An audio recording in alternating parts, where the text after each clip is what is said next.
Assalamualaikum warahmatullahi wabarakatuh. Alhamdulillah rabbil alamin.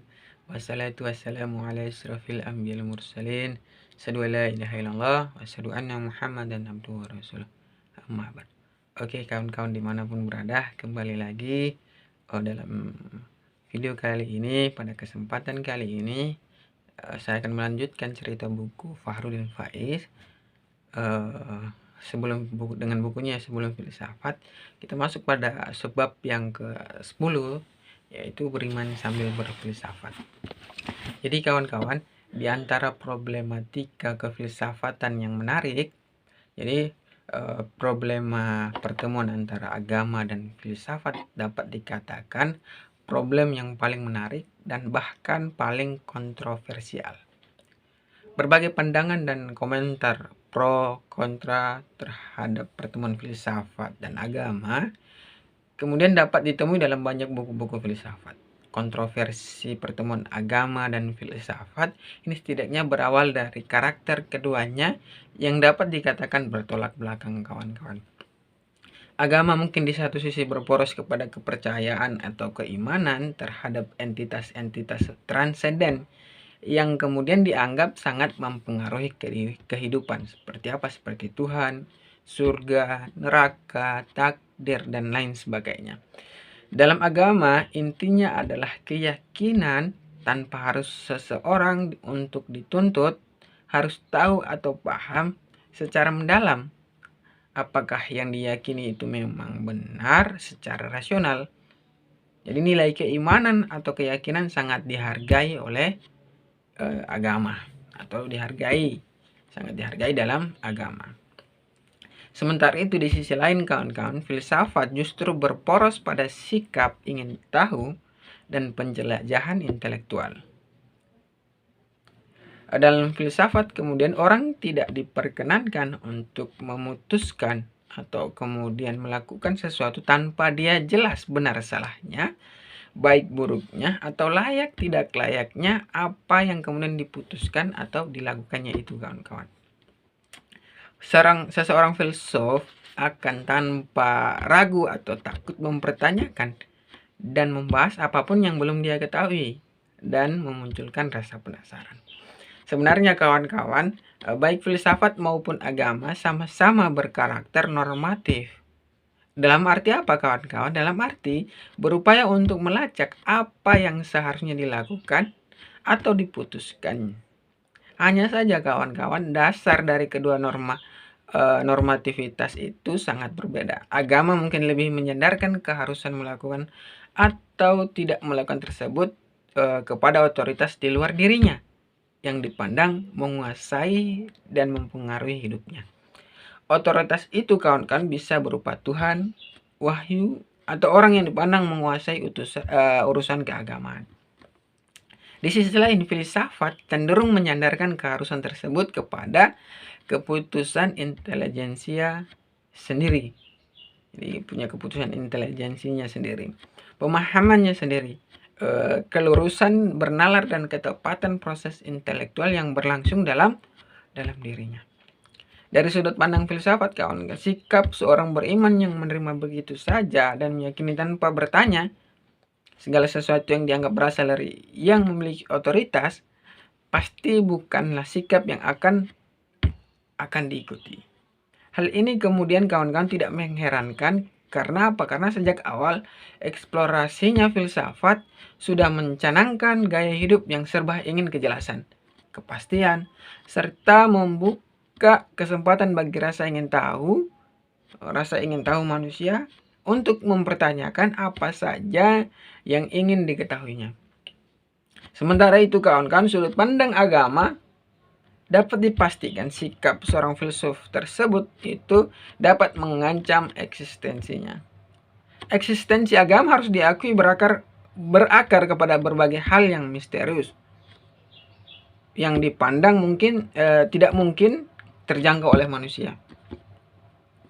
Dengan mengikuti anjuran filsafat untuk membahas segala hal tanpa pandang bulu, termasuk hal-hal yang diyakini sebagai pasti benar dalam agama, tentunya, kawan-kawan, segala keyakinan yang selama ini dipandang pasti benar itu akan mengalami goncangan-goncangan, gugatan-gugatan, dan tidak mustahil akan mengakibatkan pendobrakan-pendobrakan.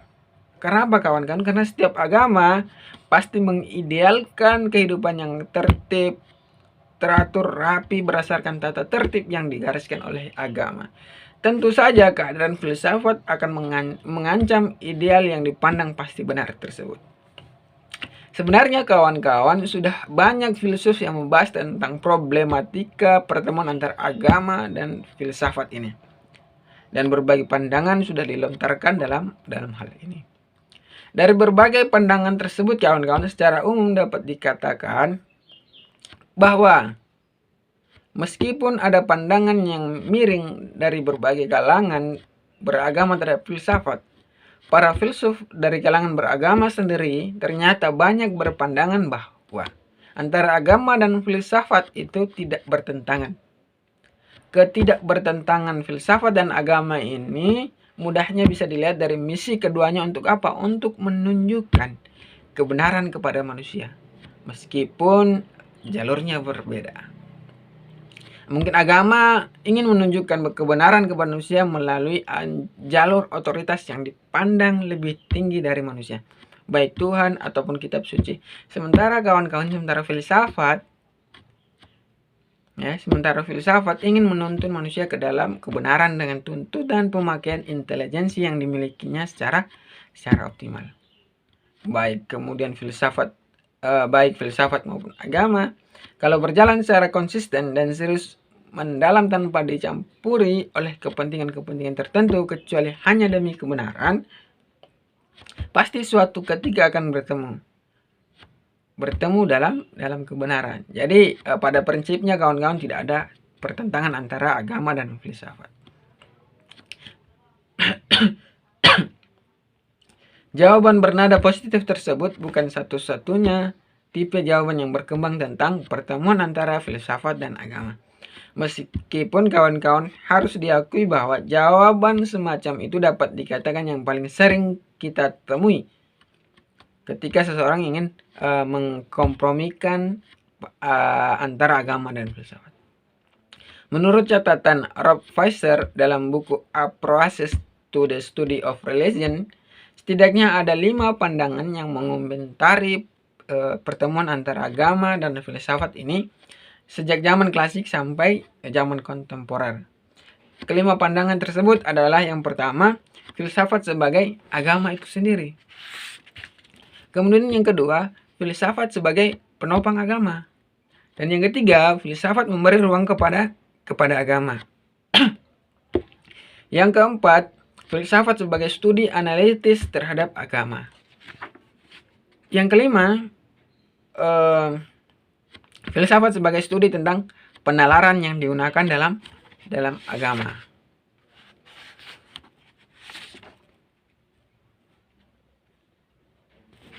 Jadi kawan-kawan, filsafat ini adalah alat.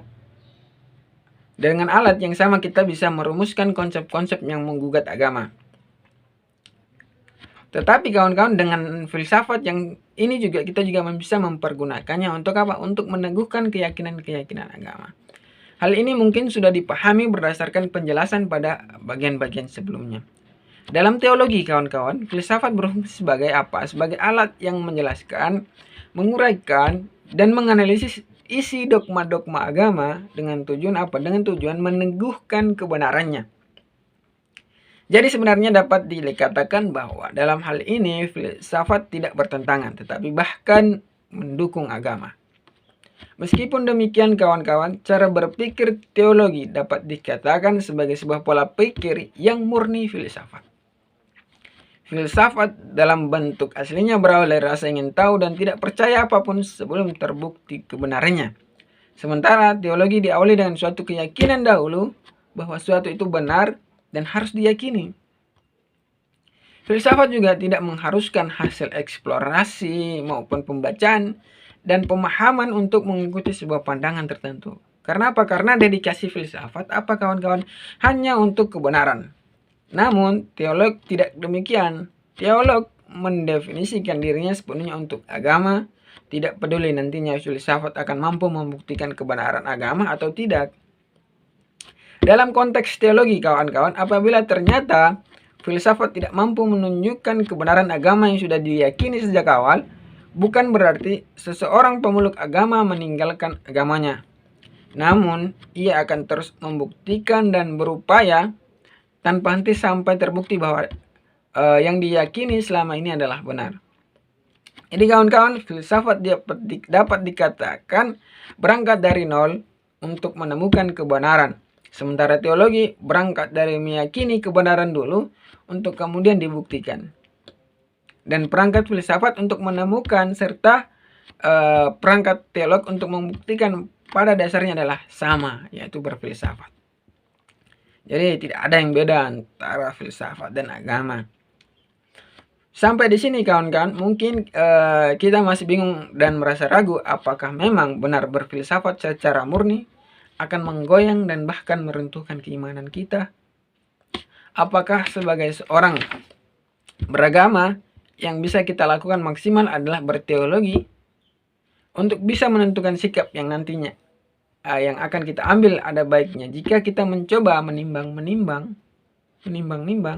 kira-kira sikap apa saja yang mungkin kita lakukan jika kita berfilsafat. Namun iman kita tetap selamat. Apabila dirinci ketika seseorang yang beragama dan memiliki keyakinan keagamaan, salah satu di antara sikap yang akan diambil mungkin yang pertama, memilih berteolog saja. Kemudian yang kedua, biarkan saja keduanya berjalan apa adanya, karena keduanya tidak berhubungan sama sekali. Kemudian yang ketiga, kita menganggap filsafat itu hanya wacana teoritis saja. Sementara iman sangat asasi karena berhubungan dengan praktis kehidupan. Kemudian yang keempat, ketika berfilsafat kita tetap memegangi iman kita, dan ketika berfilsafat kita menyesuaikan tegasnya dan menentukan kebenaran. Kita bersedia merevisi keimanan tersebut seandainya terbukti bahwa jenis iman kita tidak pada tempatnya. Mungkin itu kawan-kawan terkait pada subbab yang ke-10 ini, bagaimana kita beriman sambil berfilsafat. Sekian dari saya terkait dengan subbab yang ke-10 dan cerita buku pada kesempatan kali ini. Jangan lupa pantau terus akun YouTube ini untuk melihat subbab-subbab berikutnya dalam cerita buku Fahrudin Faiz. Sekian dari saya, kurang dan lebihnya saya mohon maaf.